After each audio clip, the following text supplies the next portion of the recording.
যে রাজনৈতিক দলগুলোর সঙ্গে প্রথম পর্যায়ের আলোচনা শেষ করে কমিশন অগ্রাধিকার ও গুরুত্বপূর্ণ বিবেচনায় মোট 20টি বিষয় নিয়ে রাজনৈতিক দলগুলোর সঙ্গে দ্বিতীয় দফা আলোচনায় মিলিত হয়, যেটা 31 জুলাই সমাপ্ত হয়েছে। এই প্রক্রিয়ার ফলশ্রুতিতে নিম্নলিখিত জুলাই জাতীয় সনদ 2025 রচিত হয়। সেটা ওনারা রচিত হয় লিখে দিয়েছেন, তার মানে যে সমস্ত বিষয়ে ঐকমত্য হয়েছে সেটা এখানে ধারণ করা হবে, সেটা মনে রেখেই তারা বলেছেন। জাতীয় ঐকমত্য কমিশনের উদ্যোগে বিভিন্ন রাজনৈতিক দল ও জোটের পারস্পরিক আলাপ আলোচনার ভিত্তিতে আমরা অংশগ্রহণকারী রাজনৈতিক দল ও জোটের প্রতিনিধিরা স্ব দলের পক্ষ থেকে বিদ্যমান শাসন ব্যবস্থা তথা সংবিধান, বিচার ব্যবস্থা, নির্বাচন ব্যবস্থা, জনপ্রশাসন, পুলিশি ব্যবস্থা ও দুর্নীতি দমন বিষয়ে নিম্নলিখিত কাঠামোগত আইনি ও প্রাতিষ্ঠানিক পরিবর্তনের ব্যাপারে ঐকমত্যে উপনীত হয়েছি এবং এইসব বিষয়সমূহকে একটি জাতীয় সনদে সন্নিবেশিত করতে সম্মত হয়েছি। স্বৈরাচার ও ফ্যাসিবাদ বিরোধী দীর্ঘ 16 বছরের অব্যাহত লড়াই এবং 2024 সালের জুলাই আগস্টে সংগঠিত ছাত্র গণ অভ্যুত্থানের বীর শহীদ ও আহতদের প্রতি গভীর শ্রদ্ধা প্রকাশ এবং উক্ত গণ অভ্যুত্থানে প্রত্যক্ষ ও পরোক্ষভাবে অংশগ্রহণকারীদের প্রতি কৃতজ্ঞতার স্মারক হিসাবে আমরা এই সনদকে জুলাই জাতীয় সনদ 2025 হিসাবে ঘোষণা করছি। এই বক্তব্য জাতীয় ঐকমত্য কমিশন থেকে লিখিত দেয়া হয়েছে, আমরা একমত হয়েছি। এরপরে ঐকমত্যে উপনীত হওয়া বিষয়সমূহ যুক্ত থাকবে, যেগুলো ওনারা ঐকমত্য হয়েছে আমরা সেটা যুক্ত করবে। তারপরের বিষয়টা খুবই গুরুত্বপূর্ণ। এই অংশে প্রথম পর্বের আলোচনা এবং দ্বিতীয় পর্বের আলোচনা শেষে যেই সকল বিষয়ে ঐকমত্য হবে এই সকল বিষয় অন্তর্ভুক্ত থাকবে। তারপরে বলছে জুলাই জাতীয় সনদ বাস্তবায়নের অঙ্গীকারনামা। এখানে যে সমস্ত বিষয়ে অঙ্গীকার চাওয়া হয়েছে দফাওয়ারি 1, 2, 3, 4, 5 এভাবে দফাওয়ারি দিয়েছে যে সমস্ত বিষয়ে অঙ্গীকার এবং প্রতিশ্রুতি চাওয়া হচ্ছে রাজনৈতিক দলগুলোর কাছে। সেটা যদি আমি সংক্ষিপ্তভাবে বলি যে ঐকমত্যের ভিত্তিতে গৃহীত জাতীয় জুলাই সনদ 2025-এর পূর্ণ বাস্তবায়ন নিশ্চিত করব, এটা অঙ্গীকার করতে বলা হয়েছে, আমরা হ্যাঁ বলেছি।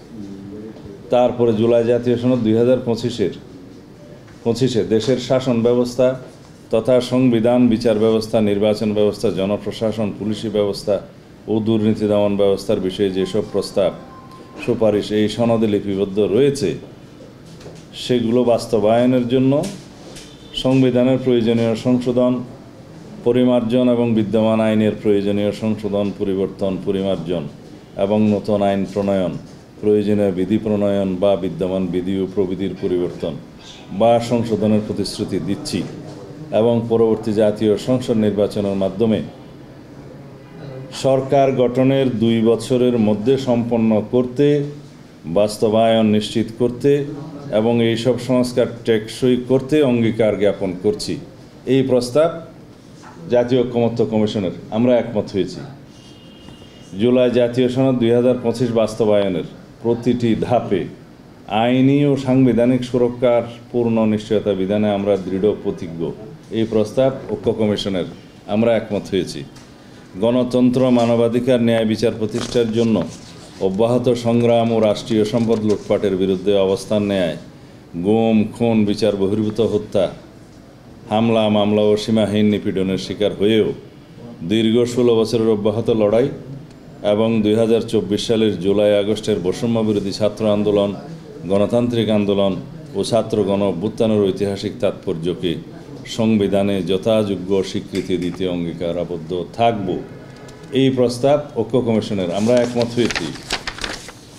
এরপরে রাজনৈতিক দলের নেতৃবৃন্দের স্বাক্ষর থাকবে, ঐক্য কমিশনের সদস্যদের স্বাক্ষর থাকবে এবং মাননীয় প্রধান উপদেষ্টা ও ঐক্য কমিশনের সভাপতি ডক্টর মোহাম্মদ ইউনূসের স্বাক্ষর থাকবে। এই প্রস্তাব তাদের, আমরা সম্পূর্ণ একমত হয়ে 30 তারিখ রাতেই আমাদের জবাবটা আমরা দিয়েছি। 31 তারিখ যেহেতু ঐক্য কমিশনের কার্যক্রম দ্বিতীয় পর্বে সমাপ্ত হওয়ার জন্য ধার্য ছিল। এখনই প্রশ্ন আসে যে এই প্রতিশ্রুতি, এই স্বাক্ষরের মধ্য দিয়েই সীমাবদ্ধ থাকবে নাকি এটা বাস্তবায়নের জন্য আরও অন্য ধাপের আলোচনা হবে। এটা নিয়ে অনেকে প্রশ্ন তুলেছে, অনেকে সংশয় তুলেছে যে এগুলো নির্ধারণ না হওয়া পর্যন্ত তারা স্বাক্ষর করবেন না। এই ক্ষেত্রে একটা বিভ্রান্তি ছড়ানো হচ্ছে যে বিএনপি বোধহয় সহযোগিতা করছে না। আমরা যা যা সহযোগিতা করেছি সেটা ব্রডকাস্ট করা হয়েছে, জাতির কাছে দৃশ্যমান দেখেছে। আমরা প্রত্যেক দিন প্রেস ব্রিফিংয়ে আমাদের বক্তব্যের যে ঐক্যমত্য কমিশনের সাথে যে আলোচনা হয়েছে সেটা সরাসরি প্রেসকে জানিয়েছি। সেটা বিভিন্ন মিডিয়ায়, প্রিন্ট এবং ইলেকট্রনিক মিডিয়ায় প্রকাশিত হয়েছে।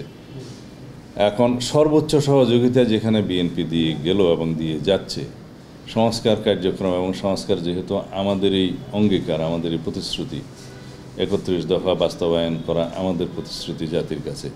শুধু এই সংস্কার কমিশনে যে সমস্ত প্রতিশ্রুতিগুলো, সংস্কারগুলোর প্রস্তাব গৃহীত হয়েছে তা নয়, আমাদের আরও অনেক বেশি সংস্কার প্রস্তাব আছে আমাদের দলের পক্ষ থেকে। আগামী দিনে ন্যাশন বিল্ডিং অ্যাক্টিভিটিসের জন্য এই জাতি গঠন প্রক্রিয়ায় এবং রাষ্ট্র কাঠামো সংস্কারের মধ্য দিয়ে একটি শক্তিশালী গণতান্ত্রিক রাষ্ট্র প্রতিষ্ঠার জন্য যে সমস্ত প্রতিশ্রুতি, অঙ্গীকার আমাদের দলের পক্ষ থেকে অনেক আগেই প্রণয়ন করে জাতির সামনে উপস্থাপন করা হয়েছে ৩১ দফা সংস্কার প্রস্তাবের মধ্য দিয়ে, সেগুলোর অবশ্যই আমরা পালন করব। সেটা এই সংস্কার প্রস্তাবগুলোর মধ্যেই শুধু সীমাবদ্ধ থাকবে না। তো সেই জায়গায় আমাদের উদ্দেশ্য এবং আমাদের নিয়ত নিয়ে কেউ যেন কোনো প্রশ্ন না করে যে সমস্ত বিভ্রান্তি সৃষ্টি করা হচ্ছে সেটা সম্পূর্ণ উদ্দেশ্যমূলক বলে আমরা মনে করি এবং রাজনৈতিক হীনমন্যতার প্রকাশ বলে আমরা মনে করব। আমরা সবাই ঐক্যবদ্ধ থাকার জন্য, ফেসিবাদ বিরোধী জাতীয় ঐক্যকে সমুন্নত রাখার জন্য এবং এই ঐক্যকে শক্তিতে পরিণত করে বাংলাদেশকে একটি শক্তিশালী গণতান্ত্রিক রাষ্ট্র বিনির্মাণের জন্য, শহীদের আকাঙ্ক্ষা পূরণের জন্য আমরা সবার কাছে আহ্বান জানাই।